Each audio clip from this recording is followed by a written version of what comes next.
Hello everybody, this is John Mark Johnson Jr. again, host of Relationship and Truth, and this will hopefully be a quick video discussing resources.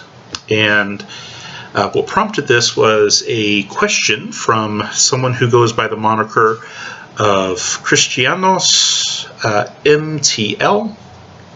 Don't know who that is, but that's the moniker.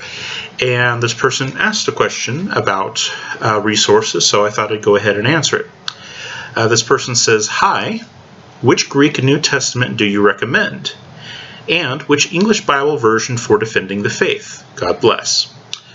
God bless to you as well. As to Greek New Testaments that I would recommend, pretty much any Greek New Testament that has a fairly exhaustive apparatus will, serve the basic functions that a Greek New Testament needs to fulfill. For example, of one that I would not consider to be overly useful would be the Tyndale House Greek New Testament. Not that they did a bad job in putting it together at all. It's just that it doesn't have much in the way of footnotes. There's not much of a textual apparatus in that particular text. And because of it, you don't have as much information on the manuscripts and what the potential variant readings were and all those kinds of things. And so it's not very information rich. It's not necessarily a bad text, it's just not a very information-rich text in terms of being able to look at textual variants and those kinds of things. But at the same time, if you emphasize getting a version of the Greek New Testament that contains every single possible variant that is out there, you're not going to have something that's practical to carry anymore. And this has actually been pointed out in past videos that technically, if you use any of the Greek New Testaments that are out there that are actually practical to carry, you technically can't recreate some of the texts that are out there with them. You can come pretty close, but technically, since they don't contain every single variant, you can't reproduce every single manuscript or even every other critical text that is out there, or every other edition that is out there, or every text form that is out there. Just because there's tons of variants and there's tons of different variations that are possible, and if you want something that's going to be remotely portable, you cannot contain all of that information. Most of it is rather mundane stuff, and because of that, a lot of people that make Greek New Testaments to be somewhat portable, they don't include technically everything. And so there's always this balance between containing lots of really great information on textual variants, but also having something that is portable and usable at the same time. For me, the best balance that I've found in getting something that is both portable and has enough information for it to be useful, as this person mentions, defending the faith, apologetically speaking, having enough information to do something with that. The best that I have found so far has been the United Bible Society's 5th edition.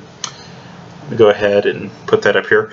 The covers on these things are never overly interesting. That's just standard academic books. But the Greek New Testament 5th Revised Edition with dictionary, I do like having the dictionary with it, that is put out by the United Bible Societies, the German Bible Society in particular. You can see the little symbol on the bottom there. The reason why I like this particular text so much is because the main pages are relatively uncluttered. They show up basically in a normal, regular paragraph reading format. And then the textual apparatus at the bottom doesn't have a whole lot of extra symbols other than the textual apparatus itself, and the main text doesn't have a lot of extra symbols as well. The Nestle Aland 28th edition, for example, which is kind of the companion text to this one, has a lot more extraneous symbols throughout the text and throughout the apparatus as well, and it's a little busy and hard to keep track of everything, especially for someone who's just getting into textual criticism or just getting into Greek and being able to read Greek.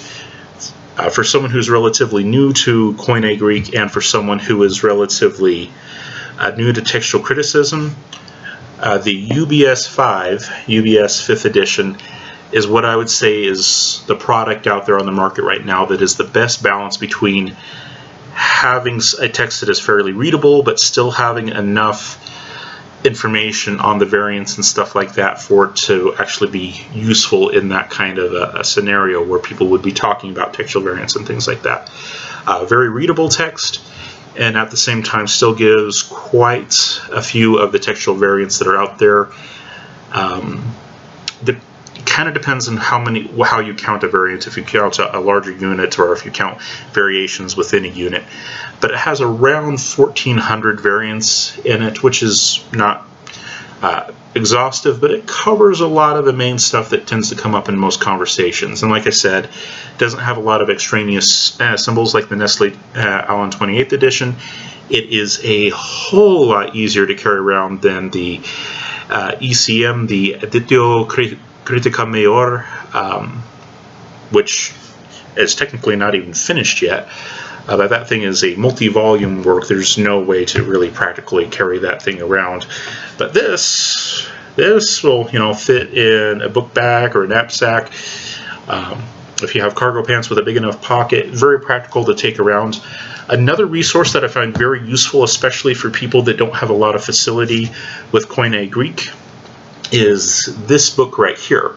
It is a commentary on the manuscripts and text of the New Testament by Philip Wesley Comfort. And so that we can get the printer here, it is Kregel, or Kregel. I'm not actually sure how you pronounce that. I don't know if I ever tried to before. But this commentary right here is very nice because it is written in basically plain English. It, of course, does contain Koine Greek. But the nice thing about it is that when it goes in and you talk about the actual variants that are listed there in bold, it actually gives the variants in English.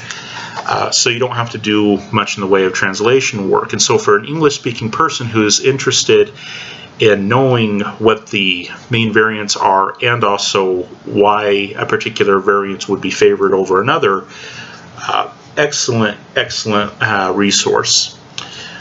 So those in terms of the Greek language resources, these would be my top picks. For a Greek text itself, the UBS 5th edition is very readable, relatively uncluttered, and has a pretty good apparatus. It doesn't contain as much as the Nestle Aland 28th, but it will contain most of the variants that are going to come up in any kind of normal situation where you would have to talk about it in any kind of meaningful way, especially with someone who's outside of the faith who'd be wondering about something.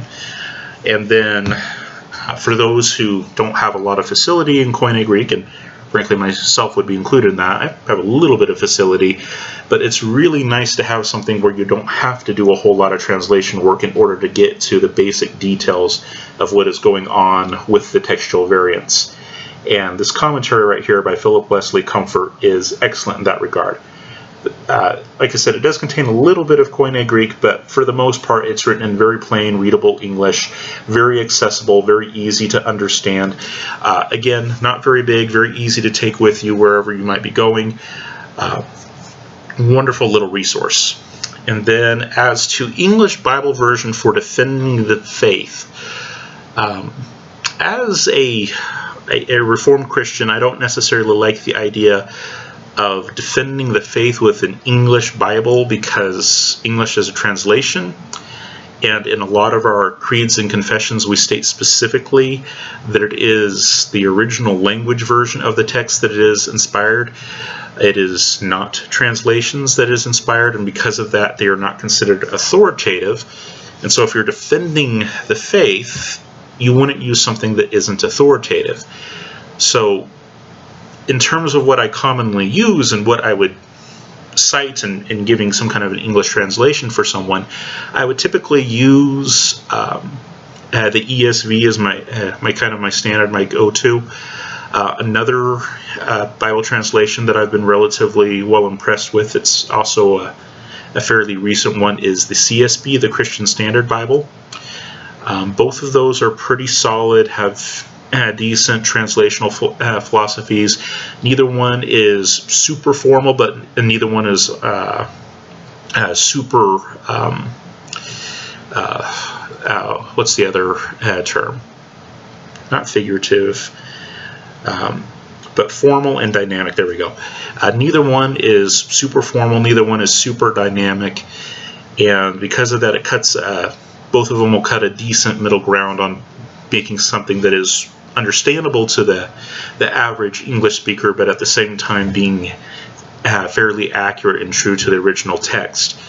But like I said, I hesitate to say defending the faith with it, because ultimately those are not the authority. It's the underlying language that is the locus of authority, and particularly the originals as best represented in our in the textual data that we have available to us that is authoritative. And so while we would use English translation in, conversation, those kinds of things, ultimately an analysis of the originals as best represented in our textual traditions that we have available to us today is ultimately what you're going to have to go to for any fine point that would be in dispute. But on a practical level, for dealing with the average person, the sources that I mentioned would be adequate in the vast majority of cases. Like I said, the United Bible Society's 5th edition of the Greek New Testament, for a reading Greek New Testament, it's pretty readable, doesn't have a lot of extra symbols on the page, has a pretty decent and very functional, very usable textual apparatus. As an English commentary on the textual variants that show up in the New Testament, I recommend Philip Wesley Comfort's commentary. And then as far as English translations of the Bible that strike a good balance between formal translation principles and dynamic translation philosophies, would be the ESV and CSB. I personally favor the ESV, but the CSB is not particularly bad. It's a little bit less formal, and that's why I don't tend to favor it as much. I like things that are a little bit more on the formal side, like the ESV and the NASB and things like that. But the CSB is certainly not bad, and for some people that may be a little bit better fit.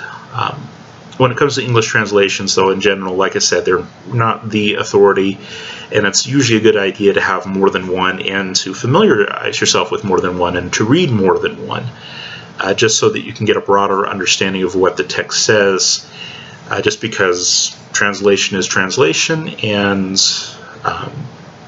it's having multiple inputs when it comes to translation helps you understand what the original meant better. And having something like both the CSB and the ESV helps to provide a little bit of balance. All right, so that hopefully answers your question, and I thank you very much for letting me answer it, and I hope that you find it useful.